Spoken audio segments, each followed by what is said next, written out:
죽은 자 같았던 아브라함과 사라를 통하여 하늘의 별과 같이 바다의 모래같이. 설교 제목은 믿음의 사람은 어떻게 살아가는가요?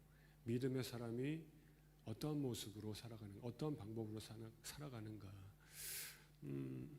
여러분, 하나님을 기쁘시게 하는 그런 사람들 되시기를 축복합니다. 아멘이지요. 하나님은 무엇을 기뻐하실까? 하나님은 나의 어떤 모습을 기뻐하실까요? 내가 학교에서, 일터에서 어떤 모습으로 살아가는, 내가 교회에서, 가정에서 무엇을 하는 걸 기뻐하시고 어떻게 살아가는 것을 기뻐하실까? 오늘 6절에 보면은 이런 말씀이 있어요. 우리가 잘 아는 아주 유명한, 암송도 많이 하는 말씀인데, 믿음이 없이는 하나님을 기쁘시게 못하나니. 그래요. 믿음이 없이는 하나님을 기쁘시게 못해요. 하나님께 나아가는 자는, 제 6절 한번 보여주세요. 반드시 그가 계신 것과 그분이 존재한다는 거예요. 그러니까 유신론자여야 되는 거예요. 하나님을 인정해야 되는 거예요. 교회를 가는데 하나님을 인정하지 않는 자도 있을 수 있어요. 그러니까 하나님이 기뻐하시는 것은 단순히 예배 참석이 아니라 하나님을 인정해야 돼요. 그분의 존재를, 그분의 다스림을, 그분의 통치를, 그분이 계시다는 것, 그분이 하나님이라는 것, 그리고 그 하나님을 찾는 자들에게 상을 주신다는 것을 믿어야 돼요. 그래야 하나님이 기뻐하신대요. 자, 여기서 그 상을 주신다. 상은 뭘까요? 하나님을 찾는 자들에게 상을 주신대요. 그것을 믿어야 된대요. 이게 중요한 겁니다. 오늘의 이 설교의 내용은 여기서부터 풀어가야 되는데, 하나님이 주시는, 여기서 말씀하는 상은 내가 하는 일, 하나님이 어떤 도와주시고 뭐 보상해 주시고 형통케 해주시는 것만을 의미하는 게 아니에요. 그것도 포함될 수 있지만 하나님의 나라입니다. 하나님이 계시고, 그리고 그분이 세상을 다스리시고 나를 다스리시니, 내가 그분 앞에 나가고 그분을 구하고 그분의 나라를 구하고 그렇게 살아가면 하나님이요 천국 백성 되게 해주신다는 거예요. 하나님의 나라를 주신다는 거예요. 더 나아가서 이것은 하나님 자신을 주신다는 의미일 수 있어요. 왜냐하면 하나님이 그런 자들과 동행해 주시기 때문에. 그것을 믿고 살아가는 자. 그러니까 여기서 하나님을 기쁘시게 하지 못한다, 그럼 반대로 하나님이 세상을 다스리는 것을 못 믿는 거겠죠. 하나님이 나를 다스리는 걸 못 믿는 거겠죠. 그러니까 내가 열심히 살아요. 내 의지로, 내 노력으로. 그리고 하나님의 나라를 위해서 살아가는 게 아니라 다른 목적이 있는 거지, 인생에. 그런 부분들이 오늘 6절에 들어가 있어요. 이걸 우리가 오늘 설교의 내용으로 보고자 합니다. 이제 6절 이하로 쫙 나오거든요. 여러분, 하나님의 나라를 향하여 가는 사람은 인생의 방향이 거기에 맞춰져 있는 거잖아요. 여러분은 어때요? 지금 인생의 방향이 어느 방향으로 내가 가고 있는가? 많은 사람들이 집 한 채 사는 방향, 성공하는 방향, 돈을 잘 버는 방향, 이런 데 방향을 맞춰요. 근데 하나님의 나라를 위한 방향을 내가 맞췄는가? 그 하나님의 나라를 구하며 사는가? 그렇게 살아갈 때 하나님은 상을 주신다라는 것을 내가 믿는가? 그럼 하나님이 기뻐하는 사람이라는 거죠. 자, 오늘 첫 번째, 보이지 않는 하나님을 신뢰합니다. 보이지 않는 하나님을 신뢰. 여러분, 하나님 신뢰한다, 이게 무슨 뜻일까요? 어떠한 모습이 내가 하나님 신뢰하는 걸까요? 그러면서 예를 드는 게 나오는 거예요. 노아 얘기가 나옵니다. 자, 7절, 믿음으로 노아는, 우리가 11장, 히브리서 11장 믿음장이라고 하는데 6절 다음에 지금 이 노아 얘기가 바로 나오는 거예요. 노아는 어떻게 살았는가? 보이지 않는 일에 경고하심을 받아서 경외함으로 방주를 만들었어요. 큰 큰 배, 방주를 만들었어요. 그것을 준비했어요. 그래서 하나님이 구원하시도록 했어요. 그래서 이로 말미암아 세상을 정죄하고 믿음을 따른 의의 상속자가 되었느니라. 여기서 뭐 다 이해할 수 있는데 이 7절의 내용이 정죄하고는 우리가 좀 이해가 안 되죠. 노아가 그럼 뭐 판사인가? 노아가 그럼 세상을 어떻게 막 정죄한 것인가? 여러분, 이 정죄는 단순히 세상을 비판한 게 아니라 카테크리넨, 그래서 유죄를 선고하다라는 뜻이 있어요. 유죄를 드러내다. 세상의 사람들이 여러분 다 죄악의 길로만 간다면 누가 잘못된 건지 드러나지 않아요. 다 똑같으니까. 누가 잘못됐는지 알 수가 없어요. 그런데 단 한 사람이라도 의의 길을 가고 죄의 길을 떠나서 살아가면 그 사람 때문에 많은 사람이 내가 잘못 가고 있다라는 게 드러납니다.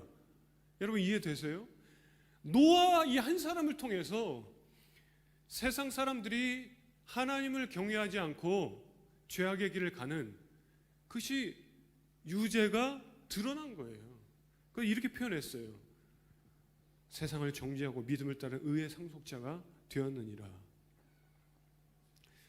여러분, 이 한 사람의 의의 길이 이게 또 엄청 중요해요. 여러분, 그런 믿음의 사람들 되시기를 주 이름으로 축복합니다. 노아는 보이지 않는 하나님을 신뢰하면서 살았더라는 것을 지금 설명하고 있어요. 이 히브리서는 그의 인생의 방향. 그는 무엇을 위해서 방향을 맞추고 살았는가? 나 하나님 신뢰하지 않으면 살 수가 없습니다. 그렇게. 자, 그 다음에 이번 두 번째로 이제 아브라함을 얘기해요. 자, 9절 한번 같이 읽어볼까요? 믿음으로 아브라함 시작. 믿음으로.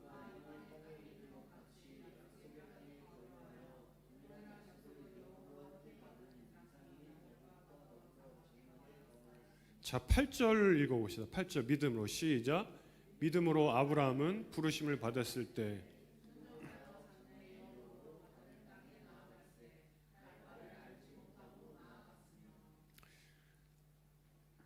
아브라함이 부르심을 받았을 때 그래요. 하나님은 부르세요. 하나님의 사람들을. 그리고 그분의 일을 맡기십니다.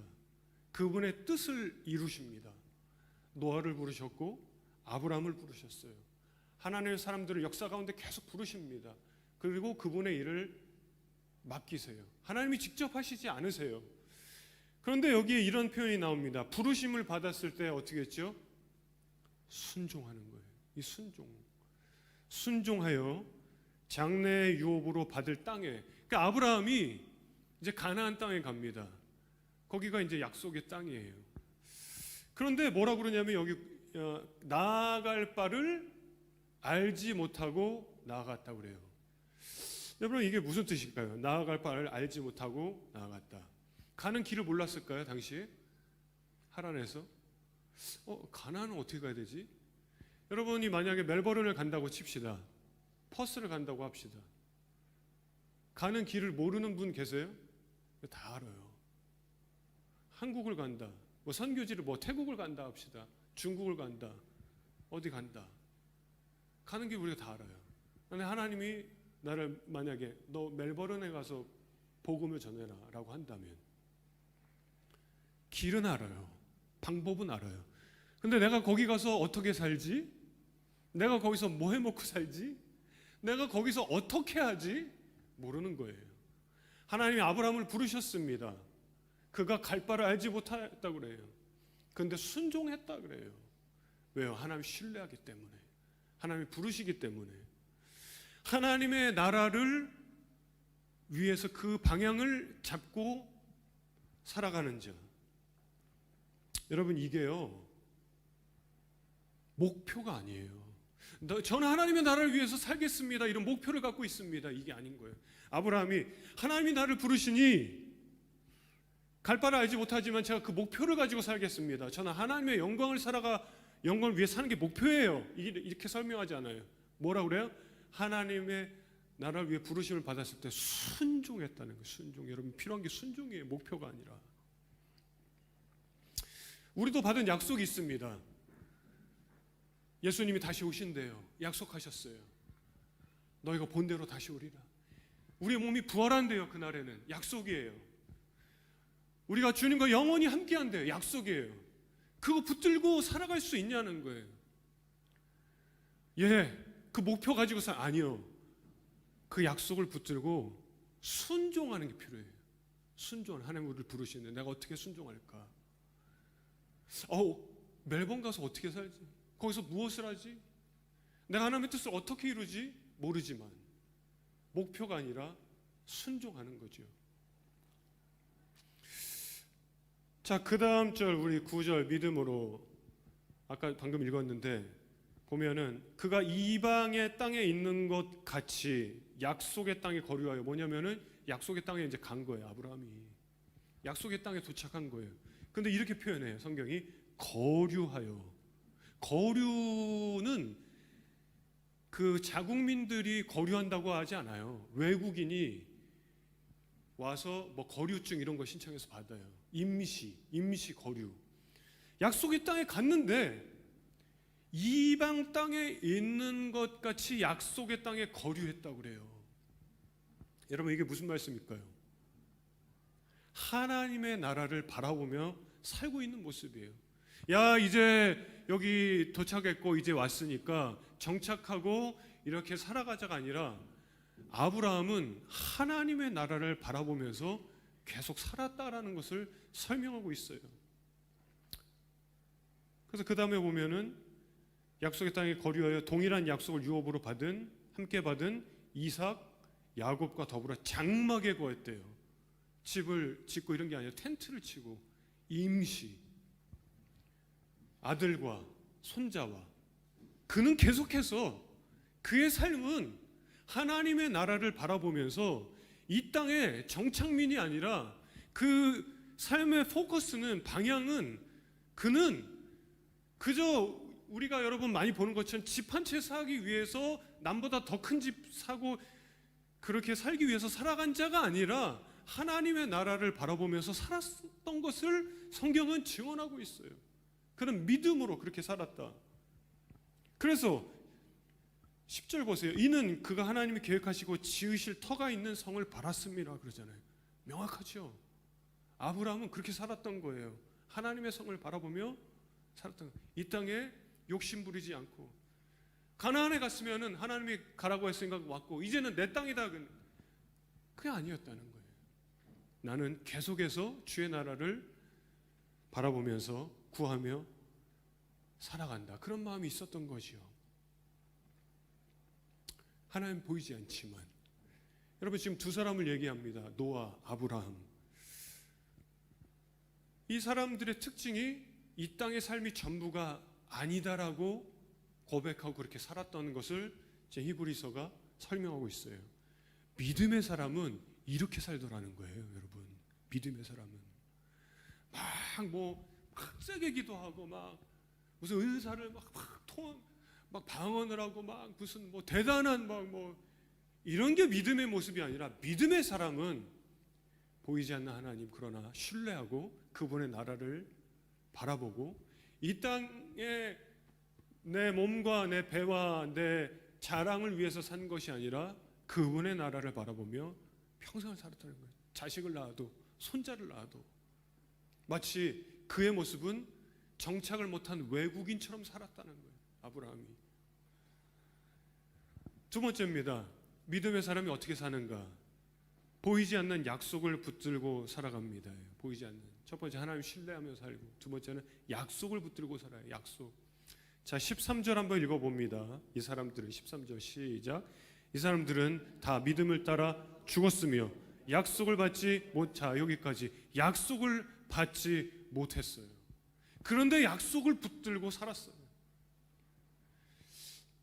믿음을 따라서 살고 약속을 붙들고 살았는데 약속은 받지 못하였습니다. 그런데 그 다음에 뭐라고 하죠? 그것들을 멀리서 보고 환영하며. 와, 이 환영하며. 여러분, 환영 뭐예요?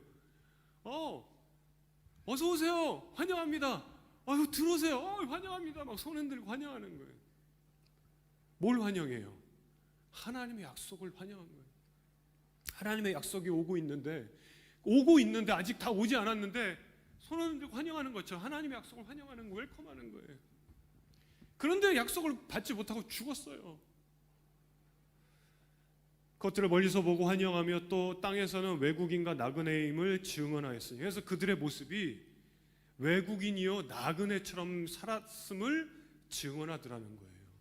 그걸 증거하는 삶이었다는 거예요. 결국 그들은 외국인처럼 살다가 끝난 인생이었다, 이런 것이죠. 여러분, 아브라함이 부르심을 딱 받았는데 앞으로 그 하나님의 부르심과 약속이 어떻게 될지 다 이해 못하는 거예요. 내가 너를 통해 큰 민족을 이루겠다, 다 이해 못하는 거예요. 아브라함 자손 예수가 태어나는 거 다 이해 못하는 거예요. 온 인류를 구원하시기 위한 하나님의 그 위대한 플랜을 다 이해 못하는 거예요. 그런데 갈 바를 알지 못하고 나가는 거예요. 하나님 신뢰하고 나가는 거예요. 약속을 붙들고 나가는 거예요. 아브라함 때 예수님이 이 땅에 오셨습니까? 아니에요. 약속을 받지 못하고 죽은 거예요. 그러나 그의 모습은 그 약속을 환영하듯이, 손을 흔들고 웰컴하듯이 평생을 그렇게 살고 마치 외국인이고 정착을 못한 나그네 같은, 나그네는 어떤 사람입니까? 우리 에서도 한국 갔다 왔는데 나그네 같이 갔다 왔을 거예요. 캐리어 들고 오늘은 여기서 자고 내일은 여기서 자고, 아이 하룻밤인데 뭐 대충 자면 어때? 나그네. 편의점 가서 라면 먹으면 어때? 나그네 아닌 사람은 어떨까요? 잠자리가 중요해. 난 좀 좋은 집에서 자야겠어. 난 이런 건 못 먹겠어. 나는 이런 옷도 싫어. 나그네 어때요? 상관없는 거예요. 상관없는 거예요. 중요한 건 하나님의 나라, 하나님의 약속을, 그 약속이 이루어집니까? 아브라함 때 이루어지지 않았지만 손을 흔들고 웰컴하듯이 그렇게 평생을 살았다는 거예요. 이게 믿음의 사람의 모습이라는 거예요, 여러분 이런 모습 되시기를 주님의 이름으로 축복합니다. 아멘이죠. 그래서 그 다음에 14절 보세요. 그들이 이같이 말하는 것은 뭐라고 그러죠? 자기들이 본향 찾는 자임을 나타냅니다. 아브라함의 본향은, 노아의 본향은 어디예요? 진짜 고향은, 본향은, 그들의 진짜 고향은 하나님의 나라를 바라보고 그것을 찾는 자처럼 살았다는 거예요. 그래서 그 다음 절 15절, 그들이 나온 바 본향을 생각하였더라면 돌아갈 기회가 있었으려니. 무슨 말이에요? 진짜 자기들의 이 땅의 고향으로 돌아갈 수 있잖아요. 그런데 그렇게 안 살았다는 거예요. 내 고향은 한국이니까 한국 가야지, 시드니니까 시드니 가야지, 이렇게 아브라함이 내 고향은 가나안이 아니라 저기 하란 땅이야 이러고 갈 수 있는데, 아니, 자, 그래서 16절 보세요. 그들이 이제는 더 나은 본향을 사모하니. 내 고향이 아니라 진짜 내 고향은 하나님의 나라니 그것을 더 사모하여, 이런 거죠. 곧 하늘에 있는 것이라. 할렐루야. 여러분 이해가 됩니까? 이해가 되죠? 그래서 이러므로 하나님이 그들의 하나님이라 일컬음을 받으심을 부끄러워하지 아니하시고 그들을 위해 한 성을 예비하셨느니라. 여러분, 아브라함과 노아는 하나님의 나라를 내 진짜 고향이라고 생각하고 그걸 그리워하면서 살았다는 것을 지금 설명하고 있는 거예요. 이 땅에, 육신의 이 땅의 고향을 그리워하면서 살지 않았다. 이게 믿음의 사람이라는 거예요. 이 땅이 전부인 것처럼 살지 않았다. 근데 여러분 어때요? 자, 한번 생각해 보세요. 대부분의 사람이 이 땅이 전부인 것처럼 살아요. 집 사야 돼, 차 사야 돼, 돈 모아야 돼, 목숨 거는 거예요. 이게 중요하다는 말이에요. 이게. 근데 아브라함과 노아 그렇게 살지 않았다. 믿음의 모습이었어요. 하나님 신뢰하고 하나님 약속 붙들고. 여러분 한번 질문할게요. 여러분 무엇을 위해서 살고 있습니까? 난 무엇을 위해서 돈 법니까? 내 가족을 위해 돈 법니까? 내 미래를 위해서 돈을 법니까? 내가 더 나은 삶을 살기 위해서 공부합니까? 여러분 한번 생각해 보세요. 우리 두 사람 결혼하고 있는데 결혼은 왜 하는가? 둘이 행복하기 위해서만인가? 가정을 내가 왜 꾸려가는가? 내가 무엇을 위해 성공하려 하는가? 여러분 이 질문이 필요해요. 이 천국을 믿는 사람이라면 모든 것이 공부, 학위, 돈 버는 것, 가정을 세우는 모든 것이 하나님 나라를 위한 도구일 뿐인 거예요. 이 믿음의 사람의 모습입니다. 돈을 벌어도 주님을 위해서 벌고. 여러분 아멘입니까? 공부도 주를 위해서 하고, 학위도 내가 자랑하기 위해서가 아니라 주를 위해서 필요하면 학위도 따는 거예요. 주님의 영광을 위해서. 자, 세 번째, 보이는 것보다 하나님께 순종합니다. 대부분은 보이는 게 너무 중요해요. 보이는 게. 내 앞에 있는 사람이 중요하고 내 옆에 있는 물건이 중요합니다. 이게 너무 중요해요. 근데 아브라함은 하나님께 순종하는 게 중요했어요. 자, 17절 같이 한번 읽어봅시다. 아브라함은, 다 같이 시작. 아브라함은 시험을 받을 때 믿음으로 이삭을 드렸으니 그는 약속들을 받은 자로 돼 그 아들을 드렸느니라. 말이 드리는 거지, 여러분. 죽이는 거잖아요. 제단의 제물로. 이게 말이 안 되는 거예요. 상식적으로 생각할 때 이삭은 지켜야 됩니다. 왜? 아들이 하나밖에 없어요. 왜 지켜야 되는가? 하나님의 약속이 너 자손을 큰 민족 되게 하리라. 근데 이게 지금 자손이 하나밖에 없는데 죽이면 어떻게 돼요? 약속을 못 이루잖아요. 그러니까 킵해야 되는 거예요. 여러분들도 한번 생각해 보세요. 이거 나에게 적용해서 내 눈에 보이는 것, 이거는 지켜야 된다. 이건 킵해야 된다. 이것만큼은 안 된다라는 게 있을 수 있습니다. 내게 소중한 것, 하나밖에 없는 것, 이거는 포기할 수 없는 것, 이런 게 있을 수 있어요. 근데 믿음의 사람은요, 어떻게 살아가는가? 하나님 신뢰하고 약속 붙들고, 그리고 세 번째 순종하더라는 거예요. 순종, 여러분, 순종이. 많은 사람들이 주님 앞에 순종을 미루고 있는지 모릅니다. 어떤 이유와 핑계가 너무나 많은 거죠. 그럴싸한. 주님, 아들이 한 명밖에 없습니다. 그래서 오늘 성경에도 독자 이삭이라고 하는, 외아들 이삭이라고 하는, 외아들 하나밖에 없는 외아들 이삭을 하나님 앞에 아브라함은 드렸다는 거예요.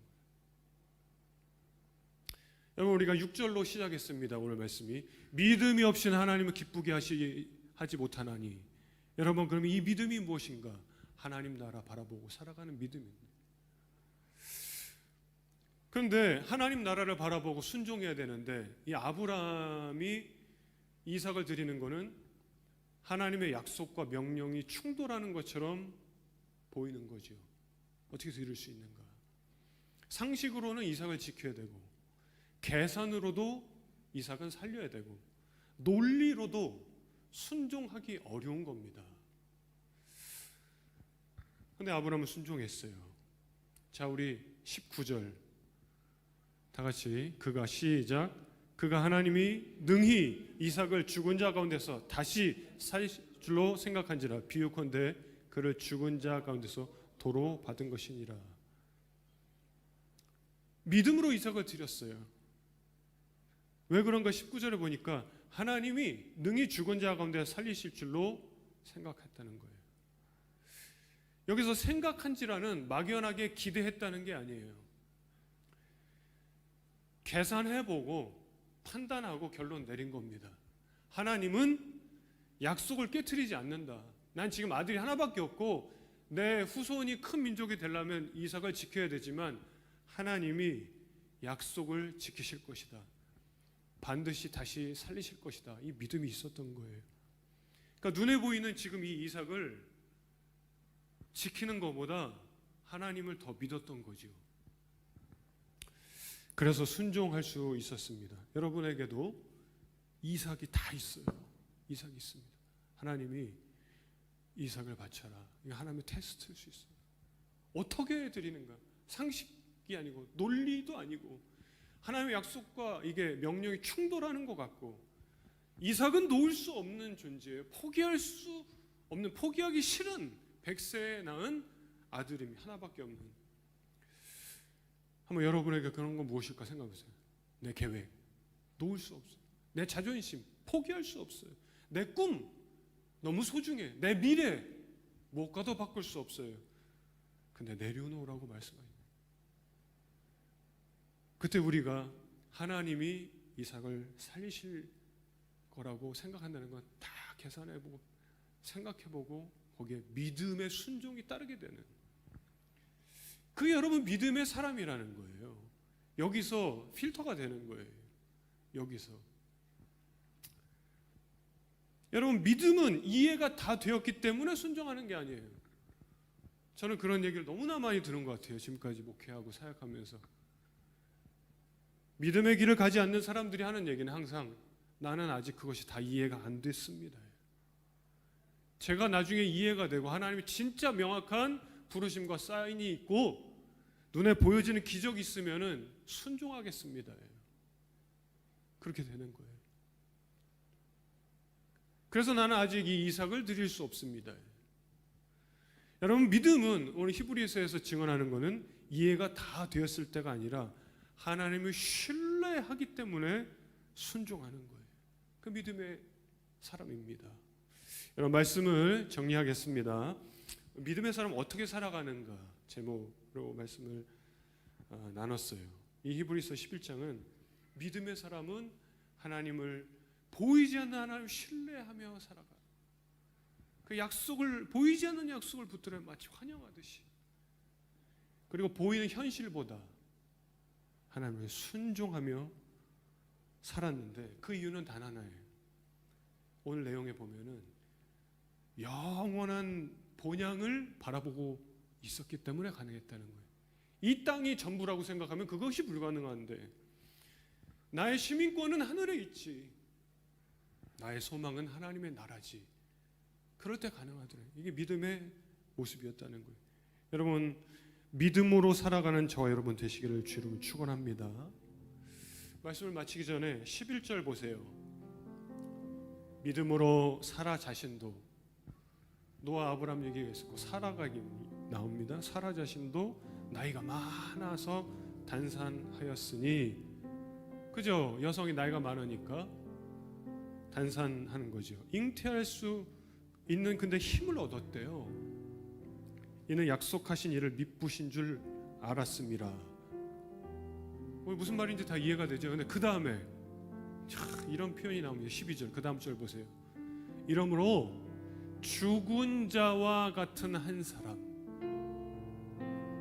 여러분, 이것은 지금 사라 얘기이기도 하지만 아브라함을 또 설명하는 거예요. 그것은 로마서 4장에 보면 이렇게 나옵니다. 19절에 그가 100세나 되어 자기 몸이 죽은 것 같고 사라의 태가 죽은 것 같음을 알고도 믿음이 약하여지지 않고 그래요. 그러니까 여기서 말하는 죽은 자와 같은 한 사람, 저는 여기서 참 많은 생각을 했어요. 하나님이 쓰시는 사람이요, 대단한 사람이 아니라 세상으로 볼 때는 죽은 자 같은 한 사람이에요. 의학적으로 보면은 그는 자녀를 낳을 수 없는 기능이 없는 사람이라는, 끝난 사람이에요. 와, 죽은 자 같은 한 사람을 통해서 큰 민족을 이루신 거예요. 큰 구원을 이루신 거예요. 하나님의 약속을 이루신 거예요. 대단한 사람이 아닌 거예요. 여러분, 믿음의 사람은 무엇을 갖고 있고 대단한 능력 있는 것이 아니라 죽은 자와 같은 한 사람의 모습인 거예요. 근데 그가 하나님을 신뢰하고 그가 약속을 붙들고 주님을 위해서 살아가는 목표를 갖고 살겠습니다, 이것이 아니라 순종하면 어떻게 순종합니까?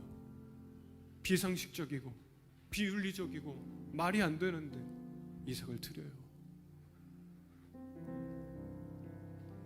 자, 12절 다 같이 한번 읽어봅니다. 시작. 이러므로 죽은 자와 같은 한 사람으로 말미암아 하늘의 허다한 별과 또 해변의 무수한 모래같이 많은 후손이 생육하였느니라. 여러분, 죽은 자 같은 한 사람 하나님이 부르셔서 이 놀라운 약속을 놀라운 구원을 이루셨습니다. 어떤 사람이요, 나는 하나님의 뜻을 이룰 수 있는 사람이 안 돼, 나는 가진 것도 없어, 아브람과 사라 나는 나이가 많아, 내 인생은 끝났어. 아니요, 아니요라는 거예요. 나는 할 수 없어. 아니요, 그 어떤 사람도 가능하다. 왜?